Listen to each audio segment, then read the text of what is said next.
Great, well good afternoon everyone. My name's Julia Hayward. I've been a lead software engineer at Redgate now for about 6 years. But a lot of this talk is going to go a little bit back in time. So for most of my career I've been an applications developer. And in about 2013, 2014, that all changed. I was at a small London startup at the time and we were running some very data intensive processing requiring some huge SQL Server instances. Unfortunately, the company didn't have enough financial runway to afford a full-time DBA to look after it. So as the end approached and the number of employees was dwindled a bit, one of the other two senior developers subbed in as a part-time product manager, and I subbed in as a part-time DBA. I'll leave you to decide who got the short straw out of that. It wasn't my intended career trajectory, but we were in the position where really someone just had to do it. So I refer to myself as an accidental DBA. And somewhat ironically, years later, at Redgate, I found that the product teams there had very much an accidental DBA as one of the personas our products were clearly aimed at. So it's a much more common phenomenon than just me having a bit of an unfortunate career path. And that experience taught me some very quick and dangerous lessons as I picked the brains of my predecessor. He saw databases as being complex, stubborn and somewhat unpredictable beasts, to the point where they sometimes appear to have a mind of their own. A query that works fine one day may hang up the next because the query plans have been recalculated under your feet.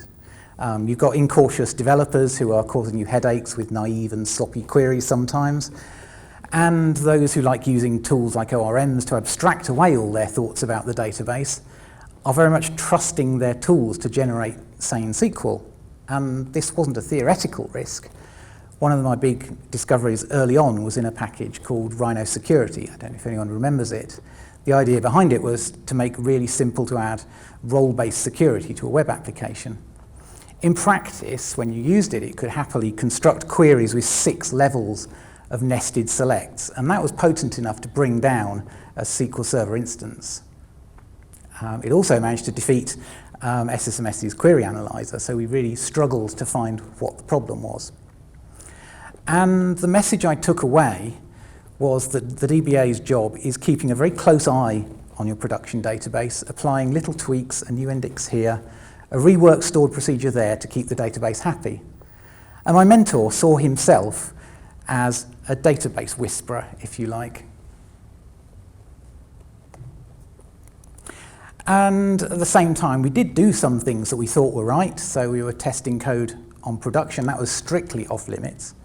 Allowing anyone else to copy or even see some of the production data was also off limits, given that it contained things like live email addresses of important people at our few big clients. Those are the sort of people who would drop us in a shot if there was any smell of data leaking. So something simple like emailing a real person from the test system could absolutely sink us. And what that meant was staging and test environments were a shadow of the huge production databases. And they also had cleaner data, so we'd set up some fake users, some fake projects. But we weren't really replicating this huge data intake on the real thing.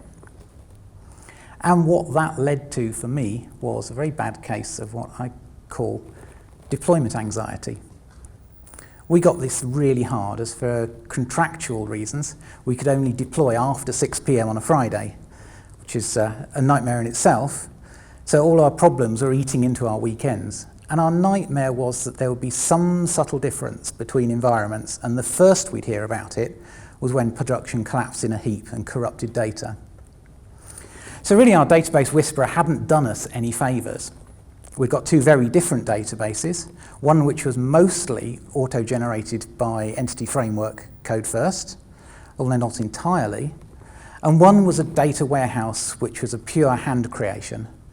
Actually, it's more like a data landfill site because of the way we treated it, but there you are. And because I couldn't be 100% sure that test and staging were exactly aligned with what production would become after we'd deployed, or even that the 2 databases would be aligned with themselves, every alternate Friday night I was there watching like a hawk for a couple of hours before setting off for home, just in case any alarm bells went off. And I had to take it on trust that when we were updating one application, and that involved schema changes, everything had actually been checked for the other applications that used the same database. And that wasn't always the case. So on the other side of the fence, it was easy as an application developer to get this idea of move fast and break things and take it far too literally. I mean, sure, if you release some bad code, you can fix it and redeploy. The bad version will be quickly forgotten. But your application's database has to be brought along with you from one version to the next. So queries failing is a bad outcome. It's not the worst outcome. A buggy query that quietly stores up invalid data for the future is going to be much worse. And that could lead to more hackery from the DBA to keep things going. And we found to our cost that rollbacks can sometimes be destructive, as you've lost information of what happened in the time between a release and the time you realise you've got to roll back, and time consuming. The one time our flagship service was down, we thought we were doing a great job in that we managed to restore everything in under 30 minutes, as nobody complained. Sadly, nobody had noticed, which explained why our financial runway was so short, and that little adventure soon came to an end. So my mentor seemed to revel in the position this created. He knew all the ways in which he kept things running smoothly, and he'd passed them on to me. And he liked the soft power that brought, in that every change had to have his nod of approval and ideally be applied by him. But for me, I preferred to see my family at weekends and not have to worry about brain dumps at every change of role. So I moved somewhat amateurishly towards making sure everything was written down somewhere. Data changing hacks became stored procedures with helpful names.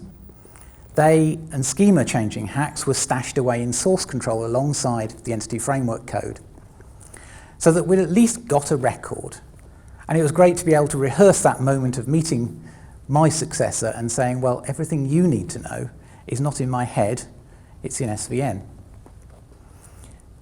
And a shock to the system, having done that and found a new role, was to find that there was also such a gatekeeper DBA. However, I'd not really appreciated at that point in time that I'd stumbled on two rather distinct strategies for keeping an accurate representation of the state of the databases, which we largely refer to as the state model and the migrations model. At the time, I was rather mixing and matching somewhat amateurishly between them. But just to draw out the differences, in the state model, we put one or more SQL files into our source control system, which between them contain all the SQL code that you need to reconstruct the totality of the database as it stands now. As I change my database, the successive versions of these files show how the schema's evolved. If I want to recreate the past state of the database, I go back into source control to the appropriate version of the files, run them on a clean instance, and there I am.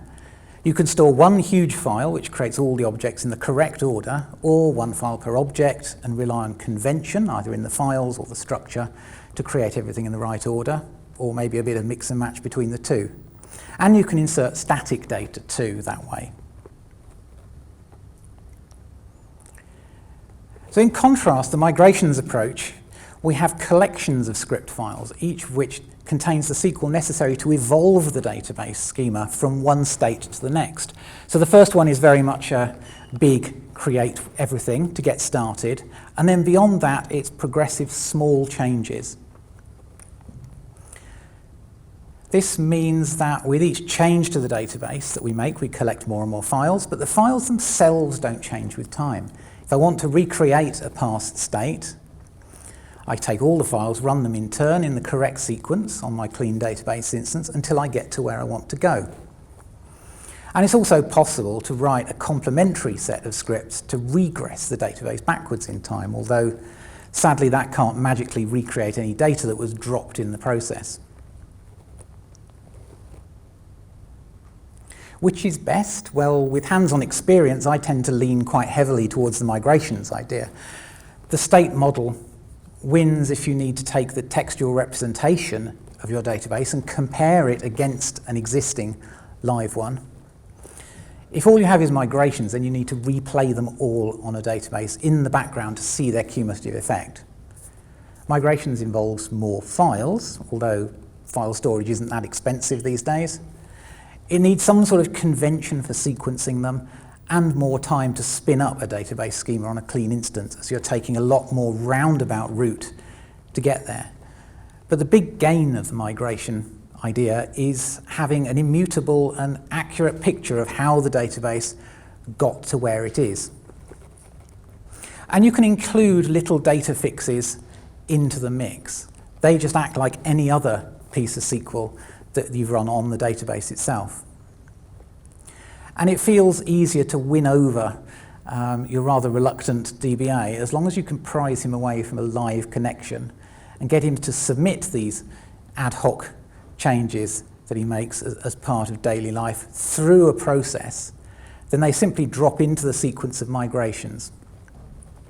And as a bonus, if you're doing this and running on a test system before the little migration gets to production, then a bad ad hoc fix will blow up the lower environment before it gets to production and do real damage.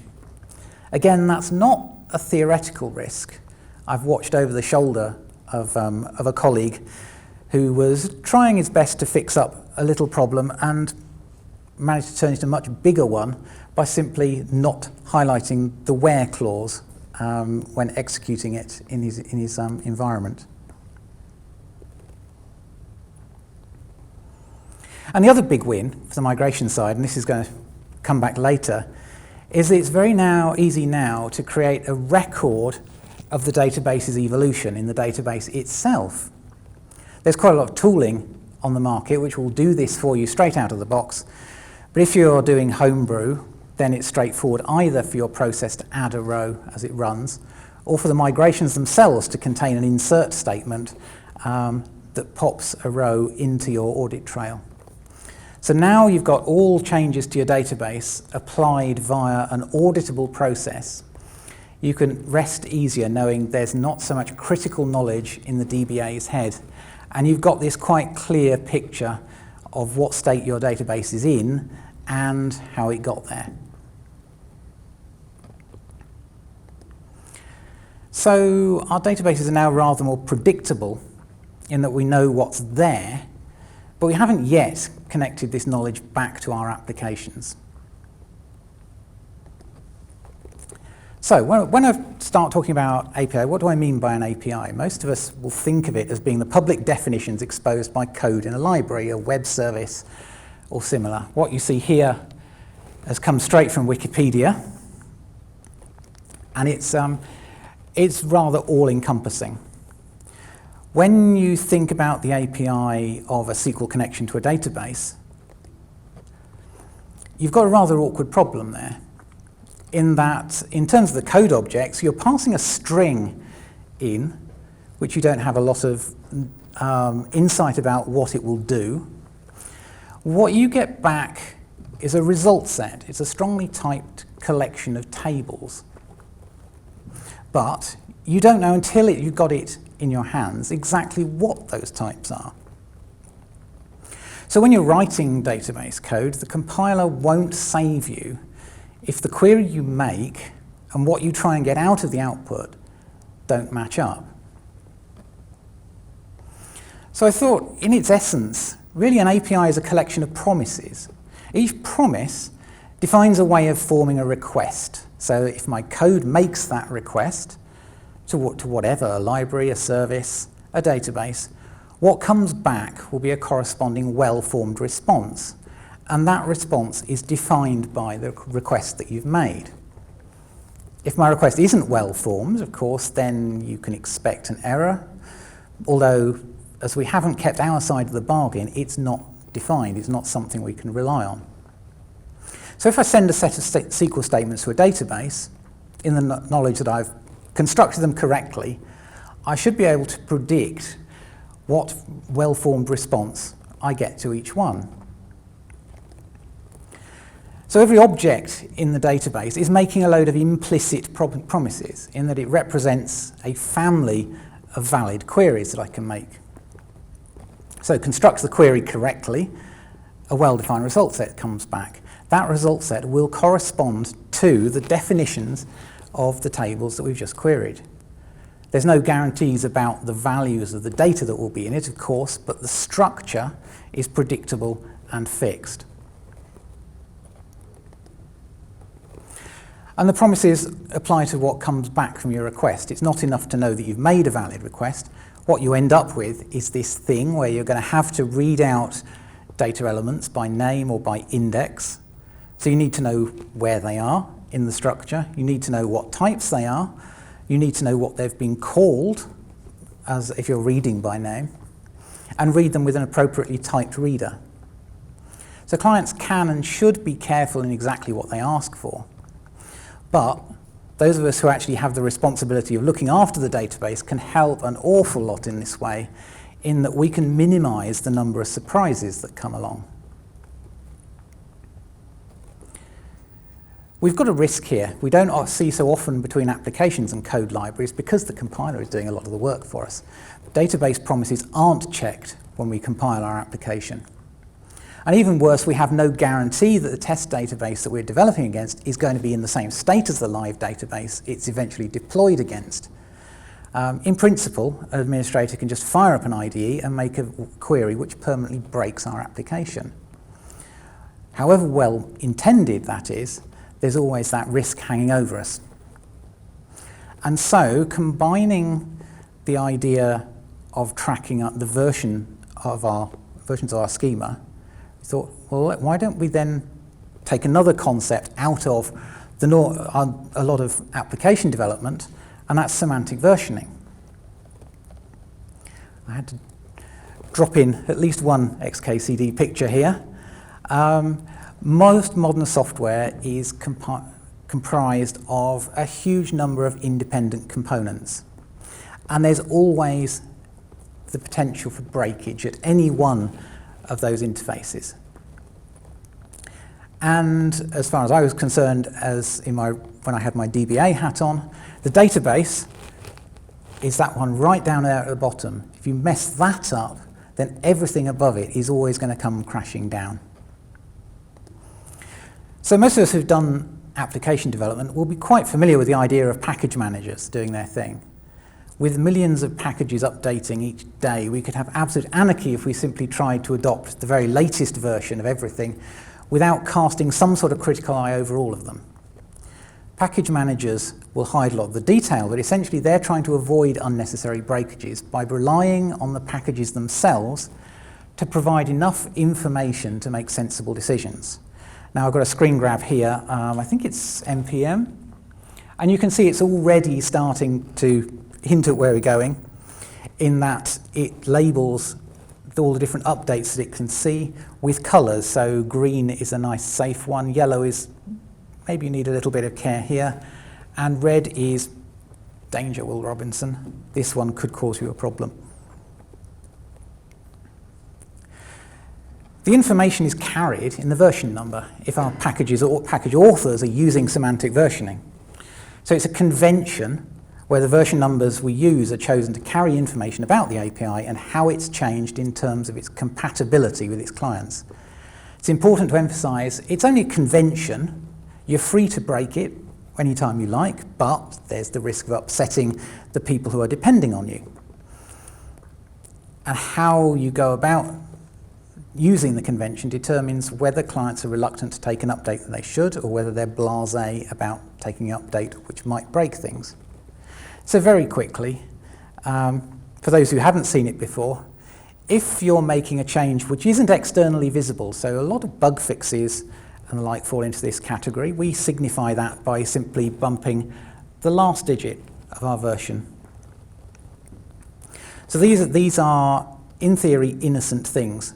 They're perfectly safe to adopt in that we are not going to break anything in terms of the way all our packages fit together, and they're safe to roll back from. Not safe in the sense that you won't reinstate a bug by going back, but you won't physically break anything. For the minor version, now we've made additions to our API, so we're promising more than we used to be able to do. And it's still safe to adopt, and we signify that by bumping the middle version, number and then dropping the last one back to 0. And then the one that should raise the alarm bells a little bit if you're making deletions to the API, so things will stop working, or if you're making changes so that requests need to be framed in a slightly different way, then you've got the potential for a client to start getting errors out of nowhere. Caution. But what does this mean for a database? Well, we're treating the set of legitimate SQL queries and their corresponding result sets as defined by the database schema as the API. So what changes that promise? Well, some changes are fairly obvious. If you're going to take away or rename a table, queries that reference it are just going to stop working. If you change a view or a sprock, the result set that comes back might be different. And remember, that's still, to us, a breaking change because it will cause an error if a client is not exactly aware of what has changed and doesn't do anything that depends on that change. Changing, say, a synonym means that queries that reference that synonym might do something different or just stop working to it. And when I put my mind to it, I couldn't really think of any database object that is 100% safe to change in an arbitrary way without understanding exactly what that change was. And then I thought back over some of the ones that had actually given me problems in the past, and some difficult changes weren't obvious. Altering a procedure may change the method signature with odd effects if you're going to call it. Or if what goes back is the contents of a temporary table, changing that structure is going to defeat me if I'm trying to read it. Adding a column looks like it should be safe. It should be. Not necessarily. It'll have a surprise in store for anyone who's trying select star, and particularly select star over joined tables, where this new column is now in the middle of the result set, and that changes the meaning of index-based lookups. Altering the type of a column to something compatible may appear safe in certain circumstances, although again I've been bitten by it. An int becoming a long in a returned result set suddenly started throwing casting errors in client code. Changing the nullability of a column won't upset selects, but an insert may go bad if applications don't know that that null's no longer valid. And of course, changing any sort of access permissions on an object automatically breaks anyone who's using that particular account to query it. So to a certain degree, semantic versioning needs some degree of understanding and agreement about what is or isn't acceptable in your client code.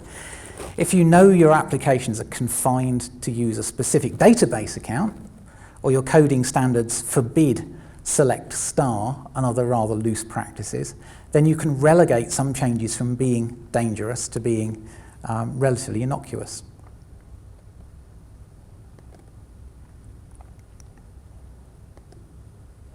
So going back to our migrations history now, we've got a ready-made method of tracking the version we want to inform applications about. If you don't want them touching this table directly, then hide the details behind a simple stored procedure. Just don't fall into the elephant trap that we've been in of lexicographic sorting on version. You wouldn't be the first. So what's in it for me? What benefit does this bring to us? So the immediate gain is that with semantic versioning in place, your application code can make considered judgments about interacting with a database, rather than simply ploughing on with a query and catching an error if something comes back and then reporting that upwards. If a breaking change has been shipped to the database, you can stop and suggest an update. You can fire a rather more considered message for help. In a more complex scenario, an agent may see a message arrive to be processed, but knowing that it's out of date with respect to the database, it can leave that message alone to be processed by a different agent. If you're working on a new feature, but it needs a database change to be shipped before that feature will work, the feature can be hidden behind a feature flag that checks to see if the database is ready. That means you can avoid a long-lived branch in your source control if there's something holding up that database change from being shipped. And if your applications can make intelligent decisions based on knowledge of the database schema, then you can break this link between application deployments and database updates. It's obviously quite desirable that they happen together. It may not be practical. With our big setup in London, an application deployment might only take seconds. It was simply bumping files from a TeamCity instance up to the web server. A database update, depending on what it was, could be seconds or it could be minutes, and on one occasion it was several hours because we had to go back and back process data into a column that we just created. So you can't necessarily time them to happen at the same time. If your code shields you from the effects of changing your database, then they don't have to be in sync anymore. You can ship code as soon as it's ready and know that you're not going to ship anything too problematic. So where we're trying to get to is de-risking our deployments. The ideal scenario that we came up with, we stumbled our way there over a long period of time, but we got there in the end. We could have independent people writing application code and changes to the database schema. Everything went into source control, so we always had that permanent record of what we'd done and where we expected to be. From source control, that then gets deployed out to the test machines. We'd have a dedicated test application machine and test database. And now we could ensure that those two were always in sync, that the application was always testing against the database that we thought we were testing against. And when all those tests passed, that was fine. We could then deploy our code on whatever schedule suited us. We could then deploy the database changes. We knew what was going to the database. We hadn't got any ad hoc handwritten changes dropping in at any point. Everything was going through the system by now. So we had absolute confidence that we knew what the state of the test database was, and that down the line, live database would reflect that exactly, and we shouldn't have any problems in our applications once they hit the server. So small incremental changes deployed out to our applications and databases in a controlled sequence that we could always revisit, we could always see what was there. We were trapping errors and mismatches between code and database very, very early, so things happened in a nice safe environment. Every change was accounted for and advertised upwards. Application changes and database changes were decoupled. And where we had multiple applications looking at the same database, we probably wouldn't go down that road now, but that was where we were at the time, they could coexist. And we knew that pushing a change to one that involved touching the database wouldn't cause the other one just to curl up and die. We could set tracking in the test environments so that it would spot the problems early, and the unchanged applications would know when it was not safe for them to carry on, because effectively the database had changed under their feet in a way which they couldn't cope with. So I'm hoping this is going to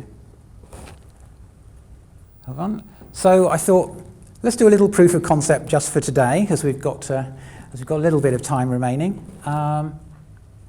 I created myself my V1 database, which looks rather like the one we saw earlier. We've got two little agents up at the top which will pick up a piece of work from the database itself, process it, and carry on. As you can see, the one on the left is fine, away it goes. The one on the right is looking for a column contact email in the database. That's not there. But because we've got semantic versioning in our history table, it knows that. It's not going to do any work and then find, ooh, I can't submit the results back, something's wrong. So it just sits there happily waiting. So now we're going to move our customers into the 20th century. We're going to add an email for them. Simple little script, and I'll just run it in my script runner down at the bottom. That will happily run away. And we've got a record that it's been done. Got a record of who did it, when, as a nice little extras. And you can see the agent now realizes it's got the right database structure to carry on with, and it starts work. And a bit further down the line, we're now going to decide that we do not want to carry on supporting fax machines. So we're going to make a breaking change now to the database. This is going to bump it to version 2. I'm going to pop that into my script runner. And again, it will apply that fix. And again, without any intervention, it's advertised through the history table where we are now. And the first agent now realizes I'm now in a position where it's not safe for me to run because I'm going to make a query that will fall over. You have to take it on trust from me that there's nothing going on around running a query, then catching an error and saying, oh, by the way, that didn't work. It's all succeeding queries interrogating this schema version to know what's safe to do and what's not safe to do.